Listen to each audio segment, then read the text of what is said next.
Hey everyone, today I want to share with you an astonishing story that might just shake up your beliefs about faith and spirituality. It's all about Abdul Rahman, a young Muslim whose life took a dramatic turn after a near-death experience where he encountered Jesus. This is one tale you won't want to overlook. But before we dive in, I'd love to hear where you're tuning in from. Drop a comment. And if you haven't hit that subscribe button yet, do it now and ring the bell so you don't miss any fascinating stories like this one. Let's dive in. First off, let me introduce myself. I'm Abdul Rahman, and I'm 35, originally from Bethlehem, Pennsylvania. You know, Bethlehem has a vibrant Muslim community, and my family has always deeply committed to Islam. From a young age, I was taught that the Quran held all the answers I would ever need, and that following the Islamic path was the only way to find salvation. My parents, Mustafa and Fatima, were diligent about ensuring we adhered to our religious practices. We prayed 5 times a day, observed Ramadan, and never missed our Friday mosque visits. This was more than just routine, it defined us. Growing up, any questioning of our beliefs was seen as almost taboo. It felt like doubting Islam meant letting down not just my faith, but also my family and the whole community. I vividly remember my teenage years. There were moments when I grappled with certain elements of our beliefs. Each time I mustered the courage to voice these uncertainties, my dad would look at me with a stern expression and say, "Abdul, those thoughts are influenced by Shaitan. Push them aside." And I did, because I respected him and didn't want to let him down. Things took a turn for me when I got to college. Suddenly, I was surrounded by people from all sorts of backgrounds, each presenting their unique beliefs. At first, it felt overwhelming, like stepping from a monochrome universe into one filled with vibrant colors. It was there that I crossed paths with George Athanasios, an Orthodox Christian who surprisingly became a close friend. Initially, my goal was to show him that Islam was the only truth. But George was refreshingly different. He listened to me without judgment and responded with such calmness, never attempting to convert me. This friendship opened up new avenues of thought for me. I started to question many beliefs I'd always accepted without hesitation. Hiding away in my room, I began to read the Bible out of sheer curiosity, eager to understand perspectives that were previously foreign to me. While I was immersed in studying the Quran, searching for answers to questions that were popping up in my mind, I found myself in a bit of a struggle. On one side, there was the deep love and respect I held for my family and my community. On the flip side, I felt this growing curiosity, a real eagerness to learn more about the world and my faith. It was during this questioning phase that an unexpected event occurred, one that turned my whole perspective on life upside down. I experienced something that many might call a near-death experience, and it shattered every firm belief I thought I had. But before diving into that, I want to clarify, I wasn't some kind of religious expert or a person with extraordinary abilities. I was just Abdul Rahman, filled with uncertainties, hopes, and fears, trying to carve out my own space in this vast world.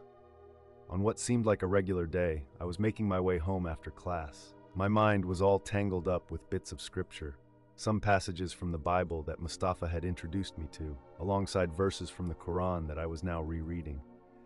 I was so absorbed in my thoughts that I initially overlooked the signs something was off. Suddenly, an intense pain hit me in the chest, squeezing my heart, and it caught me off guard. I initially dismissed it as mere fatigue or possibly indigestion, but the discomfort only worsened. Breathing became a struggle, as if my lungs were trapped in a vice. In a panic, I glanced around for assistance, but the street was oddly vacant. My legs buckled beneath me, and before I knew it, I was sprawled out on the ground. The last image I remember was looking up at the blue sky, and then everything faded to black. Time felt like a blur. Then, out of nowhere, I found myself floating. It's tough to put into words, but it was as though I had stepped outside my body, gazing down at myself lying there, unmoving on the sidewalk. I could see people gathering, someone urgently calling for help. It was surreal, moving in slow motion. Before I realized it, I was in an emergency room, surrounded by doctors and nurses hustling around me. Their voices were frantic yet felt muffled, almost as if I was submerged underwater. As I looked at my own body on the gurney, pale and still, I heard something that sent a chill through me. One of the doctors remarked, "We have no pulse." I remember that moment vividly, lying there, clinically dead. It felt like I was trapped in a dream, wanting to scream and tell everyone that I could see and hear everything around me, but my voice was silenced. Then something incredible began to unfold.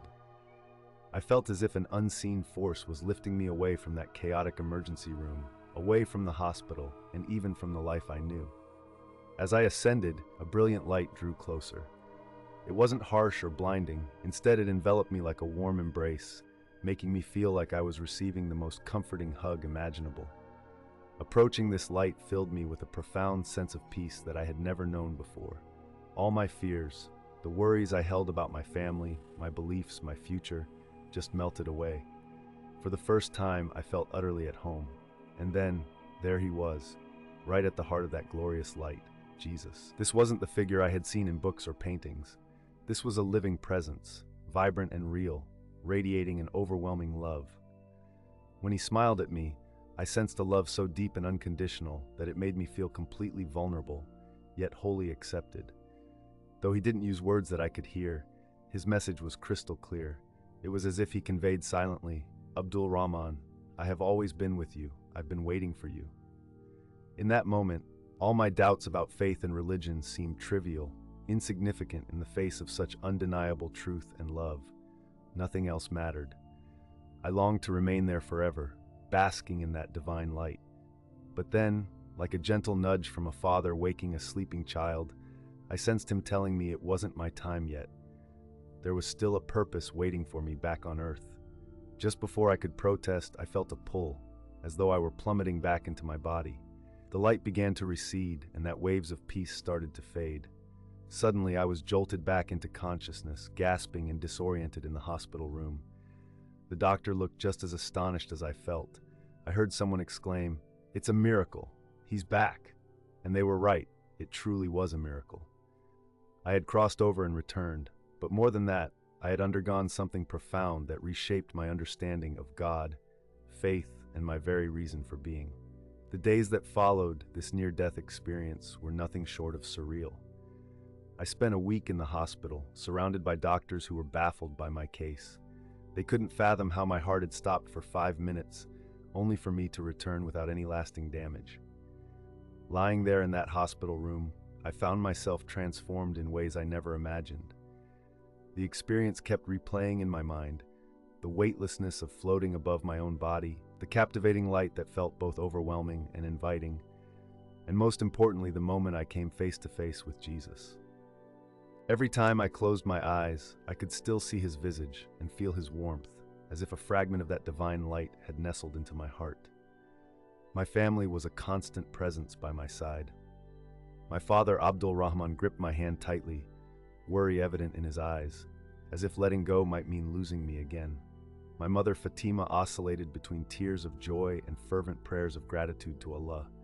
They were relieved and grateful that I was alive. But as I sensed their joy, there was also an undercurrent of anxiety. I could tell they noticed something was amiss with me. I longed to share my experience with them, to talk about Jesus and everything I had witnessed, but each time I tried, the words felt so inadequate. How could I convey something so profound? I was also apprehensive about their potential reaction. How would my deeply religious Muslim parents react to the idea that their son had encountered Jesus? So, for several days, I chose silence, allowing them to assume I was just tired or lost in some contemplative state. Internally, however, turmoil reigned. Everything I had believed, everything I had been taught since childhood, was suddenly under scrutiny. This wasn't merely about rejecting Islam or adopting Christianity. It felt more profound than that. I had touched upon a truth that transcended organized faiths. At night, when the hospital was draped in darkness and tranquility, I found myself praying. These weren't any traditional prayers I'd learned. Instead, they were intimate chats with God and Jesus. I pondered why I had been the one chosen for this experience and what purpose this newfound knowledge served. One night, as I was lost in those thoughts, a nurse entered my room. She must have perceived something stirring within me because she took a seat beside my bed and gently inquired if I was all right. Without intending to, the words poured out, I recounted my experience, the light, and Jesus. Instead of the disbelief I anticipated, I found understanding written on her face. She held my hand and shared that her sister had undergone a near-death experience a while back. These experiences transform people, she told me. Don't rush to comprehend everything. Let it unfold at its own pace. Her words felt like soothing balm on my confused soul. For the first time since awakening, a glimmer of clarity peeked through the chaos. I discovered I wasn't the only one to have such experiences. Others had ventured beyond the thin veil that divides this life from the next. Over the following days, I couldn't help but dive into researching near-death experiences. Whenever I found a moment to myself, I quietly browsed my parents' old cell phone, making sure to shield the screen when someone walked in. I stumbled upon stories from people of various faiths and backgrounds, all describing journeys akin to mine. Light, a deep sense of peace, encounters with spiritual beings. These common threads fascinated me. With every account I read, my conviction grew stronger. What had occurred was undeniably real. It wasn't just a figment of my imagination or a result of my brain struggling for oxygen, as some skeptics proposed. No, I'd had a true glimpse of the divine. Yet, along with this newfound belief came an overwhelming sense of duty. If I had been granted such an extraordinary vision of what lies beyond, surely it held significance. I couldn't merely slip back into my previous mundane existence as if nothing had transpired. I had changed, profoundly, and the challenge ahead was to figure out how to navigate this transformed life. When the day finally came for me to leave the hospital, I understood that I wasn't just a man who had overcome a heart attack. I was someone who had died and been reborn. As I stepped outside, the world unfurled before me in a whole new light. Everything, the colors seemed more vivid, the sounds crisper, felt as though I was seeing it all anew. I recognized that the journey would be tough. I would have to confront my family's questions and manage the expectations of my community. But I also realized I wasn't alone in this. The radiant light and love I experienced in the presence of Jesus accompanied me, filling me with warmth and courage as I took my first steps toward this new chapter. Returning home was a surreal experience. Everything in our Bethlehem house was just as I'd left it. The walls, the furniture, the family photographs. But I was different. The Abdul Rahman who had walked out weeks before was no longer the same. In those first few days, my parents seemed ecstatic to have me back, and perhaps they didn't quite notice the shifts in my demeanor, or maybe they chose to interpret my change as a response to the ordeal I had endured. My mother Fatima cooked all my favorite meals, while my father Mustafa would spend long hours beside me, sometimes in comfortable silence, and at other times sharing nostalgic tales from my childhood. However, as time went on, it became harder to ignore the emotional distance that was creeping in. It was hard to ignore the chaotic feelings swirling inside me. I found myself fixating on the prayer rug tucked away in my room, caught in a web of guilt and confusion. The 5 daily prayers, which once formed the backbone of my life, now felt, well, it's difficult to put into words. It wasn't that I no longer wanted to pray. Rather, my entire perception of prayer had shifted dramatically. One quiet afternoon, while I was in the garden, my father came to sit with me. He studied me for a while before finally breaking the silence. "Abdul Rahman," he said, his voice laced with worry, "what's happening to you? You haven't been attending the mosque and your prayers." I had anticipated this conversation, but I still found myself at a loss for how to explain. How could I convey something that I didn't fully understand myself? Taking a deep breath, I began to share my thoughts. I talked about the incredible light, the serenity I felt, the figure of Jesus. My words tumbled out in a whirlwind, and I watched as my father's expression shifted from concern to shock and then to fear. An uneasy silence enveloped us when I finished. My father's gaze fell to the ground, his hands tightly clasped together. At last, in a near whisper, he responded, "May Allah protect us." The tears in his eyes cut deeply. "Abdul Rahman, my son, you have been led astray by Shaitan. These visions are not real. They can't be." I had braced myself for this reaction, yet it still stung. "Dad," I replied, "I know it's tough to accept, but I really lived it. It felt more real than anything before." My father abruptly stood up and said, "I don't want to hear any more about this. We need to call Imam Hassan. he'll know what to do. In the days that followed, our home felt like a silent battlefield. I could see my mother weeping softly when she thought I wasn't watching. My father was constantly on the phone, speaking softly to various community leaders. I felt increasingly alone. Imam Hassan came to visit, a man I had always held in high regard for his wisdom and kindness. But when he insisted that my experience was merely an illusion, a dangerous temptation, I realized that there was a chasm between us that words couldn't bridge. During this tumultuous period, I found solace in my friendship with George Athanasios. He was the only person I could discuss my experience with openly. Despite being a Christian, he never pressured me or attempted to convert me. He simply listened, providing a comforting presence and occasional insights that helped me navigate my confusion. One night, as we conversed on campus, I felt a glimmer of hope amidst the chaos. One night, after a particularly intense exchange with my dad, I needed some fresh air. As I strolled through the well-worn streets of Bethlehem, Pennsylvania, a realization hit me. I was at a crucial fork in my life. There were two paths before me. I could either suppress my experiences, revert to my previous life, and keep everyone else comfortable, or I could embrace what I had learned, even if it meant risking the relationships with those I cherished most. It was a tough choice, but deep down, I understood which way I had to go. Earlier, George had shared something that resonated deeply within me. He mentioned that sometimes the divine nudges us off our usual route to reveal something much larger and profound. It's less about abandoning our roots and more about enhancing our connection with the divine. That perspective really changed how I viewed my journey. I wasn't rejecting where I came from. I was expanding my understanding of spirituality. But there was a tension building at home. I felt the anxious glances from neighbors as I headed out. Friends from the mosque, people I'd known my whole life, now regarded me with suspicion, as if I were no longer one of them. It was disheartening. During my walk, I contemplated how to communicate these feelings to my family and my community, who might not understand the changes within me. When I returned from my walk, I knew I had to bring up my near-death experience and my encounter with Jesus. The following Friday, when our family gathered for prayers and dinner, the atmosphere was heavy. Everyone was aware that things were off, yet hesitated to address it. My dad hardly touched his meal, and my mom was unusually quiet. The weight of unspoken words pressed on me, and I knew I had to seize the moment. After we finished eating, I mustered all my strength and said, "Dad, Mom, we need to talk about what happened to me in the hospital and what I saw."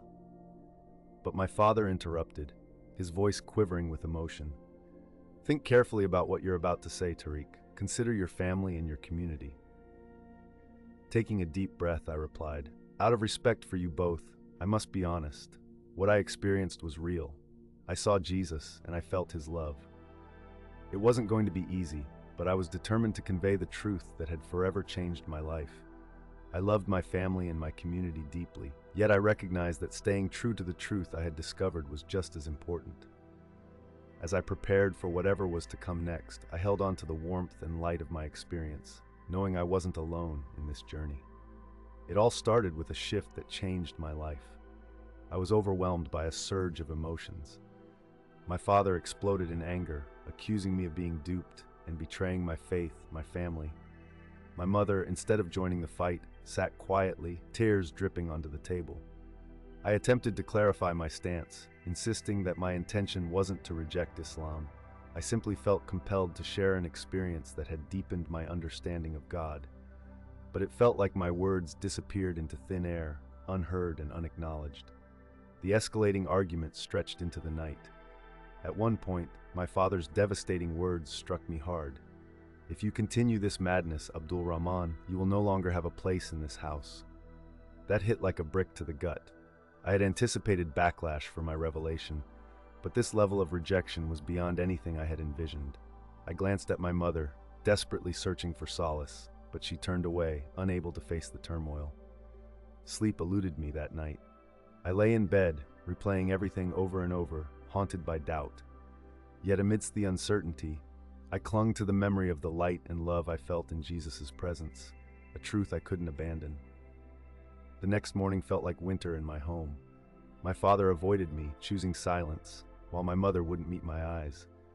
I retreated to my room, trying to process the chaos around me. It was during this time that I received a text from George, checking on me. Unable to endure the oppressive silence anymore, I decided to meet him at a cafe near the college. When Daniel saw me, he could tell something was wrong right away. I unloaded everything that had transpired, and while he listened intently, he also offered kind words of encouragement. "What you're facing is incredibly tough, but remember, you are not alone on this journey," he assured me. His support fortified my spirit, but it also highlighted the severity of my plight. I was teetering on the edge of losing my family, my community, everything I had ever known. Things only deteriorated at home in the days that followed. My father ceased speaking to me in person, relaying messages through my mother instead.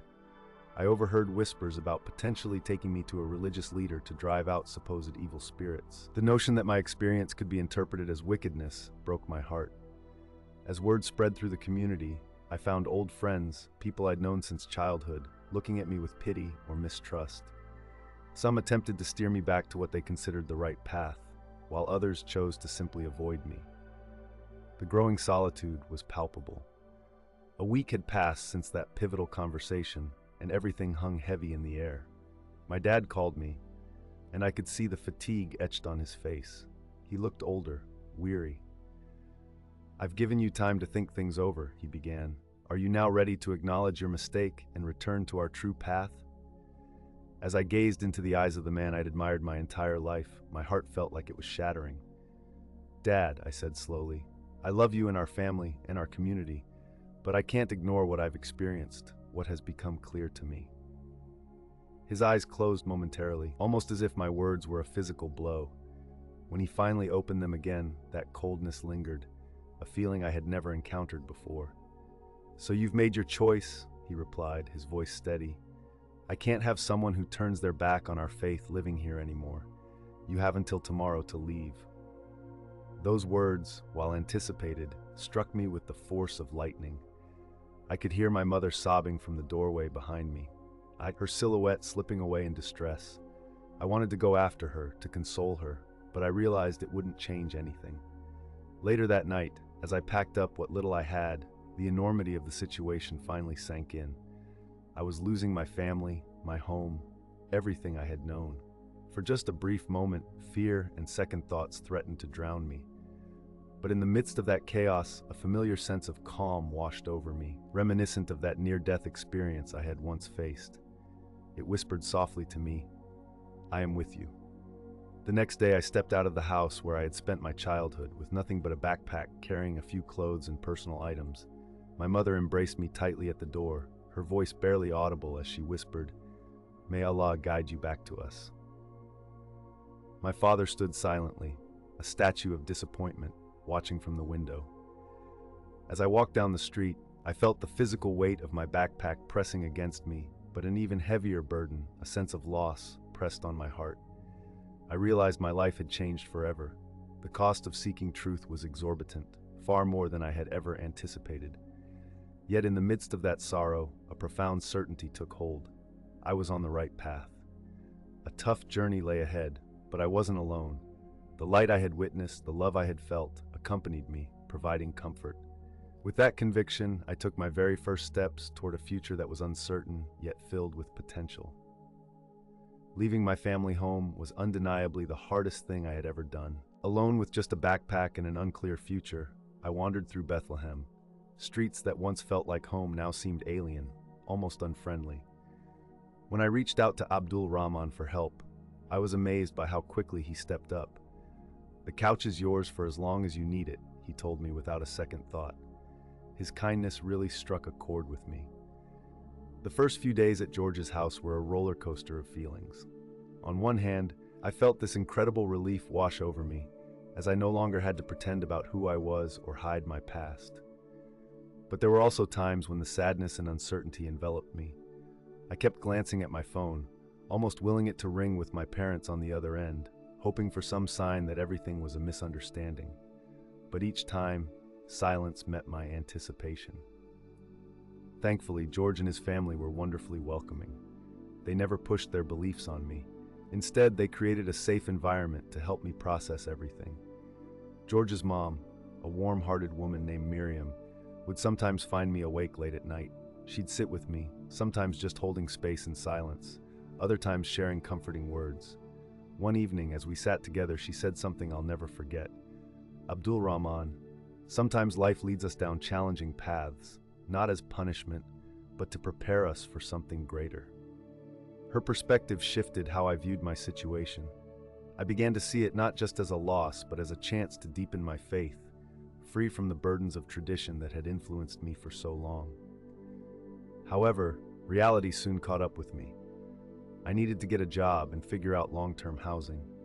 Thankfully, college expenses weren't an immediate worry since I had a scholarship, but finding work was proving tough.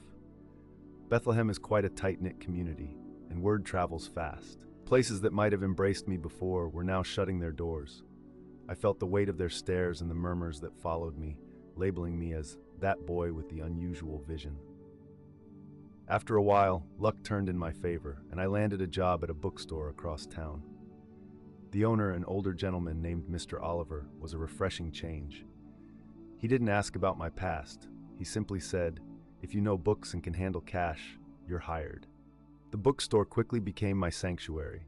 Surrounded by volumes on every religion and philosophy, I dove into reading during my spare moments, exploring ideas I had previously shied away from. It was enlightening to discover that experiences like mine weren't isolated. There were countless stories from different cultures and faiths that mirrored my own journey. Around 6 months after leaving my parents' house, I found a small place of my own to rent in Bethlehem. It wasn't much, but it was a significant step for me. As I stood in the empty apartment, filled with both pride and a touch of sadness, I realized this new space marked a fresh start. I had soared through many challenges, yet the cost had been steep. That evening, as I sat on the floor surrounded by unopened boxes, I pulled out my journal and I penned the words, "The journey continues." Though the future was uncertain, I felt a sense of companionship in my quest. Writing had become a comforting ritual for me, not aimed at sharing or publication, but simply a way to sort through my whirlpool of emotions. I poured my heart into those pages, my losses, my lingering questions, and the pain of my family's absence. Through the process of writing, clarity began to emerge. I discovered a guiding thread weaving its way through my experiences, a pursuit for truth and the unconditional love I had felt in fleeting glimpses beyond this life. During this period, I also started to expand my circle of support. In addition to George and his family, I came across others who shared similar journeys. Some had left Islam, while others hailed from different faiths, but we all sought a deeper connection with the divine beyond the rigid confines of established religions. One of my new friends, named Layla, was a former Catholic who had faced a near-death experience after a car accident. She introduced me to a group for those who had NDEs, and honestly, attending those meetings transformed my perspective.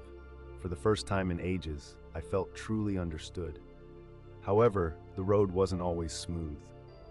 Some days were tougher than others, particularly when the ache of missing my family loomed large. I'd frequently walk past our old house, hoping to spot my mother nurturing her garden or my father washing his car. On particularly heavy days, the burden of my choices became almost unbearable. It was during one of those challenging moments that I had a hauntingly vivid dream. I found myself once again bathed in that brilliant light from my NDE, and there was Jesus smiling and offering me a hug. When I woke, tears streaked my cheeks, yet my heart felt unexpectedly light. That dream rekindled the reasons behind my journey. So while I sat in my modest apartment, still adjusting to this new chapter of my life, I was reminded that even amidst the struggle, the light I had experienced and the love I had sensed were constants in my life. And that was enough to keep me going. The process of rebuilding was just beginning, filled with both challenges and hope. As I settled into my new life in Bethlehem, Pennsylvania, I couldn't shake the feeling that there were still plenty of hurdles to overcome and bridges to either build or mend. Yet for the first time in a while, I found a sense of calm about the journey I had embarked on. It wasn't the route I had imagined, nor was it the simplest, but it was undeniably my journey, and I was committed to seeing it through wherever it led me. Over the months, something unexpected began to unfold. My narrative, a young Muslim man's profound near-death experience, intertwined with an encounter with Jesus, slowly started making its way beyond my close-knit circle. It all began quite innocuously during a support group meeting that I attended. I opened up and shared my tale, and one person there, a freelance journalist named Rebecca, showed particular interest. She wanted to write about my experience for a local blog, and I hesitated at first. The idea of unveiling such a personal chapter of my life felt daunting, especially since I'd already faced so much because of it. Still, a voice inside me urged me to share my story. After all, maybe it could resonate with someone else grappling with their faith or questioning their beliefs. So, I gave Rebecca the green light. When her article was published a few weeks later, I was stunned by the overwhelming response. People from across the country reached out through social media. Some were skeptical, probing the authenticity of what I had gone through. Others were genuinely curious, asking for more details. Then there were individuals who resonated deeply with my experience and shared their own personal battles with faith and identity. One message in particular made a significant impact on me. It was from a young man named Ahmed, who lived not far away. He told me that my story had given him the courage to question and explore his own faith for the first time, and that he no longer felt alone in his journey. Hearing sentiments like that dawned on me how my experience transcended my individual story. It had the potential to spark important conversations about faith, spirituality, and reality that moved beyond conventional religious frameworks. Invitations began pouring in for me to speak at various small gatherings and events. Initially, I felt out of my depth. Who was I to share such insights? I wasn't a religious scholar or figure, just a regular guy navigating an extraordinary experience. Yet as I began to tell my story, I noticed that it was precisely this authenticity that resonated with people. I wasn't presenting absolute truths or rigid dogmas. I was merely sharing my journey and the questions it had opened up within me. I had decided to open up about my experiences, filled with doubts, challenges, and those rare moments of clarity. One day I was invited to an interfaith event at a university. The auditorium was packed, and I could almost feel the electric tension in the room. Among the crowd were people from various faiths, including many familiar faces from my past community. When it was my turn to speak, I felt my voice quiver. But as I delved into my story, how I faced a near-death situation and encountered Jesus, I gradually felt a sense of peace wash over me. I made it clear that my intention wasn't to convert anyone or promote one faith over another. Instead, I wanted to share my journey and suggest that maybe there's a deeper spiritual reality that lies beyond the teachings of our respective religions. The moment I finished, there was this heavy silence before questions flooded in. Some came in with hostility, accusing me of abandoning my faith. Others seemed genuinely curious, eager to learn more. And then there were those who really surprised me with their kindness. An elderly woman from the Muslim community stood up and shared how her grandson had gone through a similar experience after an accident. She said they had stifled him out of fear of community backlash, and listening to me made her realize that they might have erred. Her words struck a chord with me, as I understood that by being honest about my experiences, I was giving others the courage to share their own. I felt as though I was breaking down the walls of silence surrounding spiritual experiences that often don't fit the usual narratives in many religious groups. That said, not everything was smooth sailing. Soon, I started receiving alarming threats online from some religious extremists who viewed me as a danger to their beliefs. Some accused me of acting as a Western infiltrator, trying to weaken the Islamic faith, while others claimed I was possessed. Those messages shook me to my core, and I found myself contemplating whether to quit speaking publicly and retreat back into anonymity. But then, I thought of all the lives my story could touch and the meaningful discussions that had emerged from it. One day, out of the blue, my mother called me. She had learned about my talk at the university, and I could hear the trembling in her voice. "Abdul Rahman," she said, "I don't understand what has happened to you. I still pray for Allah to guide you back, but I am proud of your bravery." Though her words were brief, they felt like a balm for my troubled spirit. I held on to the hope that, with time, perhaps we could mend the connections that had been severed. As news of my story spread, I found myself receiving more invitations to share my experiences. I've jumped on radio shows and podcasts whenever I could, not for the spotlight or recognition, but because I felt these tough conversations about faith and spirituality were crucial. During one such discussion, the host, curious about my journey, asked me, "Abdul Rahman, how do you define your faith today after everything you've experienced?" I paused for a moment to gather my thoughts. "You know," I replied, "I see my faith now as more of a journey than a definitive answer. It's about being open to the infinite nature of the divine and understanding that no single religion holds the complete truth. It's really about love, compassion, and the continuous pursuit of a deeper connection with the divine, however we might name it." As I articulated those sentiments, an overwhelming sense of peace washed over me. My near-death experience, with all its trials and losses, had bestowed upon me a wonderful gift, the freedom to explore spirituality beyond the limits of traditional religions. Plus, it opened the door to help others on a similar path. Reflecting on my story, I realized its impact was unfolding in unexpected ways. The journey was sometimes daunting and at times scary, yet it carried profound meaning, and I felt thankful for each step along the way. As my experiences became known, I found myself drawn into deeper discussions about spirituality and near-death experiences. I wanted to grasp my own story more fully. It wasn't enough to narrate it. I craved understanding within a larger framework of spiritual and scientific insights. So I dove headfirst into books about near-death experiences, consciousness, quantum physics, and even comparative religious studies. Hours melted away as I explored the university library, sifting through academic and philosophical texts. The more I read, the more I came to appreciate the intricate and expansive realm of spiritual experiences and human consciousness. One book that really struck a chord with me was Life After Life by Dr. Raymond Moody.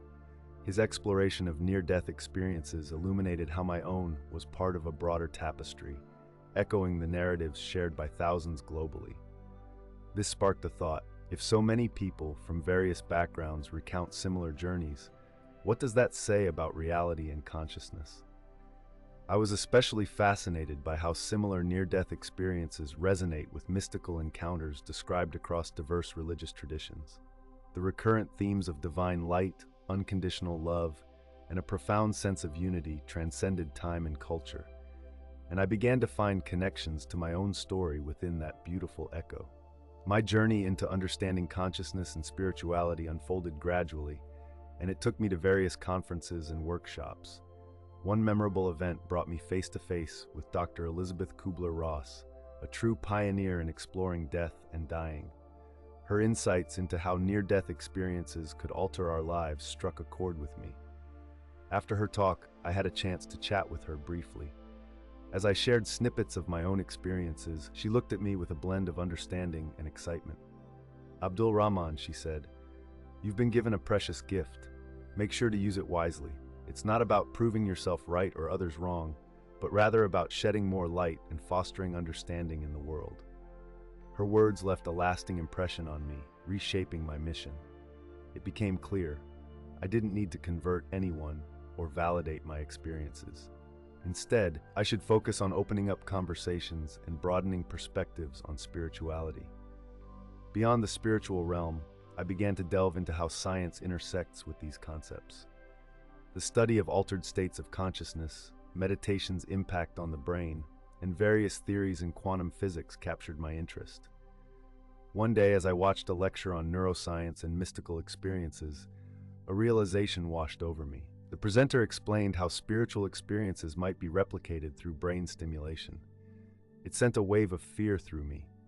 Was my profound experience nothing more than a neurological event devoid of spiritual depth?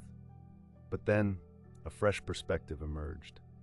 What if neuroscience wasn't dismissing spiritual dimensions, but instead revealing the mechanisms we use to access them? Just as a radio doesn't generate the music, but only tunes into it, perhaps our brain serves as the instrument through which we connect to greater spiritual truths. This epiphany inspired me to explore meditation techniques from diverse traditions. I embraced daily practice, rotating between Islamic Sufi methods, Buddhist mindfulness, and Christian contemplation. Each approach offered a unique lens into the reality I had encountered during my near-death experience. Then came a day when, during a profound meditation session, I was suddenly transported back to that moment of light. I felt that familiar, unconditional love surge through me. It wasn't quite as overpowering as my original encounter, but it enveloped me in a warmth that took me by surprise. My journey of self-discovery has led me to some pretty profound realizations. At first, I believed that the deeper truths of existence were hidden away, somewhere unreachable after we die. But I've come to understand that these truths have always been right in front of us, obscured only by our daily distractions. As I sought knowledge, I began to reevaluate the teachings I had received over the years.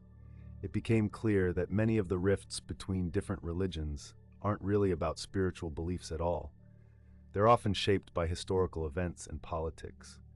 The words of the Sufi poet Rumi really resonated with me during this time. The lamps are different, but the light is the same. This perspective brought me clarity and compassion. Yet, this awakening didn't come without its challenges. As I delved deeper into spirituality, I found myself drifting away from the rigid interpretations of religion that I had grown up with. This shift created tension, not just with my former community, but also among some new friends I had made in the alternative spirituality scene. Some of them thought I was overthinking things, trying to dissect an experience that simply should be embraced with faith. Meanwhile, others worried that my interest in science might take away from the spiritual essence of near-death experiences. But to me, there's no conflict between knowledge and spirituality. They complement each other beautifully. The more I explored topics like the brain, consciousness, and reality, the more I marveled at the intricacies and mysteries of existence. Instead of diminishing the miracles of life, knowledge expanded my appreciation for them. During one reflective evening, I found myself writing in my journal. I noted that my quest for answers has revealed a wonderful truth. The most profound insights don't lie in the answers themselves, but in the questions we dare to ask. Each revelation opens up a new set of mysteries. Perhaps that's the essence of our journey, not to reach a definitive endpoint filled with absolute certainty, but to engage in a lifelong exploration, marveling at how much we have yet to discover. Looking back, my near-death experience was merely the start of a larger adventure, one focused on uncovering not just the mysteries of the afterlife, but also the very nature of reality and what it means to be human. This journey unfolds each day, with each book I read, each meditation I practice, and every conversation I share. One of the biggest lessons I've learned is this: the more knowledge we acquire, the clearer it becomes just how much there still is to learn. In embracing that humility and welcoming the unknown, we can find a deeper and more meaningful wisdom. As the years rolled by, my spiritual exploration continued, even as one particular concern lingered in the back of my mind. Thinking back on my family, I can't help but feel that familiar ache of separation. Even though time has helped soothe it a bit, there are moments when the laughter of a loved one or the scent of my mother's cooking brings a lump to my throat. I remember the brief call from my mother after I spoke at my university. It sparked a little glimmer of hope inside me. Perhaps, I thought, with some time and effort, we could mend our relationship. But deep down, I knew it wouldn't be easy. So, I began sending emails to my mother every now and then. At first, these were just simple check-ins about my life, how college was treating me, or updates about my part-time job at the local bookstore. I held off on mentioning my spiritual journey or the talks I was giving. I wanted to take things slow and ease back into our connection. To my delight, she responded. Initially, her replies were brief, sometimes just a few lines, but gradually they became longer. She began sharing stories about our family and what was happening around her. I never directly brought up my father, but once in a while I'd slip in a comment like, "I bet your dad would be proud of how well you're doing in school." Then, about 3 years after I had moved away, I received an email that moved me to tears. My mother wrote, "Abdul Rahman, even though we may not see eye to eye on many matters, I want you to know that you'll always be my son and I will forever love you." Those words wrapped around me like a warm hug for my hurting heart. I quickly replied, pouring out my love for her and expressing my eagerness to see her again. Much to my surprise, she agreed to meet up. We chose a cafe that was away from our old neighborhood as a neutral spot for our first meetup. When I spotted her walking in, my heart raced. She looked older and a bit worn than I remembered. We embraced tightly, a long hug that conveyed so much without needing to be spoken. As we began to talk, it felt awkward at first, filled with tense silences and light chatter. But little by little, we delved into more meaningful conversations. She shared how tough it had been for her when I left home, mentioning how she cried every night for weeks. I didn't understand then, she said, and honestly, I still don't fully grasp it, but I've come to realize that maybe I don't need to understand everything to love you. Her words struck a chord in me. I began to see that in my quest for truth and comprehension, I had often been rigid. Perhaps, in the grand scheme of things, love and acceptance mattered more than having complete agreement. From that moment on, we made it a point to meet regularly. There were times when we would share our thoughts about my journey and beliefs, and then there were those moments where we simply enjoyed each other's presence, reminiscing about joyful times or discussing what's happening in the now. My father, on the other hand, took quite a while to warm up. For nearly 2 years following my initial reunion with my mother, he wouldn't agree to meet with me. Yet my mother tirelessly worked behind the scenes, hoping to soften his heart. Then, on the day of Eid al-Fitr, the holiday marking the end of Ramadan, something shifted. I received a brief and formal note from my father inviting me over for dinner. My heart raced as I responded with an eager yes. As I walked toward my childhood home after so long, it felt incredibly surreal. Everything familiar yet somehow altered at the same time. When I stepped inside, there he was, my father, standing rigidly in the living room. We exchanged a tense handshake that felt loaded with unspoken words. Dinner was an emotional roller coaster. There were awkward silences that stretched for what felt like ages, but there were also flashes of our old family vibe. My mother did her best to keep the conversation alive, chatting about safe topics like the weather and neighborhood happenings. As the evening drew to a close and I prepared to leave, my father finally broached the sensitive subject that lingered between us. "Abdul Rahman," he said, his voice thick with restrained feeling, "I still struggle to understand your choices. I continue to pray for Allah's guidance for you to return to the right path. But you are my son, and I think we've let too much time slip away."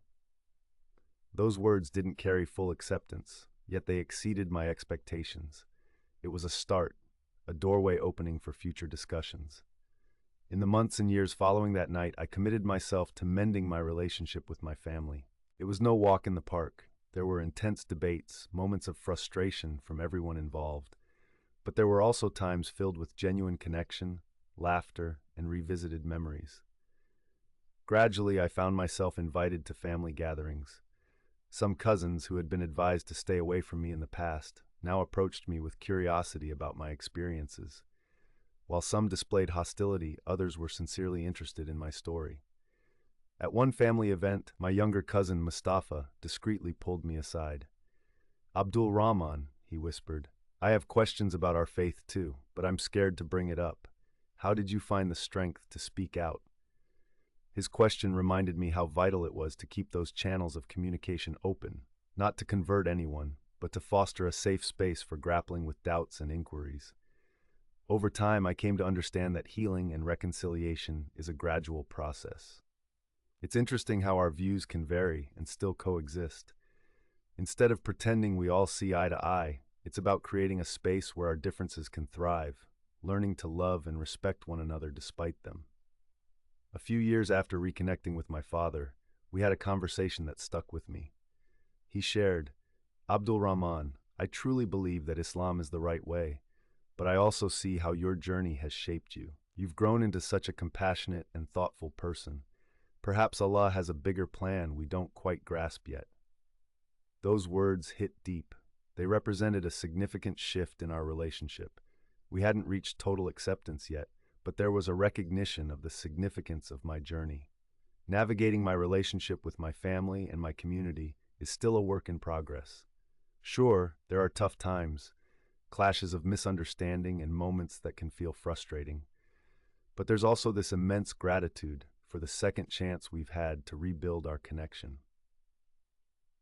What I've realized through all this is that genuine love can transcend differences in beliefs and viewpoints.